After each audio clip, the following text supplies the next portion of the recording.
Veg biryani बनवणार आहोत आपण. त्याच्यासाठी मी 2 वाट्या अशा तांदूळ घेतले, त्यांना स्वच्छ धुवून घेतलं आहे. मस्त निंबू वगैरे टाकून द्यायचं आहे. छान असं आपलं भात शिजून गेला आहे. तर आता फोडणीची तयारी करूया आपण. बटाटा घेतला आहे, टमाटा घेतला आहे, कोबी घेतलं आहे, मिरची घेतली मी, वाटाणे घेतले.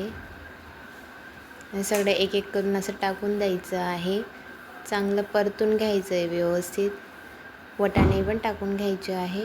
मिरची पावडर टाकायचं, हळद पावडर टाकायचं, मसाला पावडर टाकायचं, त्याला चांगलं मिक्स करायचं आहे. दही टाकून घ्यायची, लसूण अद्रकचं पेस्ट टाकून घ्यायचं आहे, कढीपत्ता कोथिंबीर टाकून घ्यायचं आहे. आता भातचा लेयर लावूया आपण. छान असा पूर्ण लेयर बसवून द्यायचा आहे. त्याला वाफसाठी अर्धा तासाचा रेस्ट देणार आहे आपण. तर छान आपला पुलाव तयार आहे. बघू शकता कसा बनला आहे आपला स्वादिष्ट असा व्हेज पुलाव बनलेला आहे.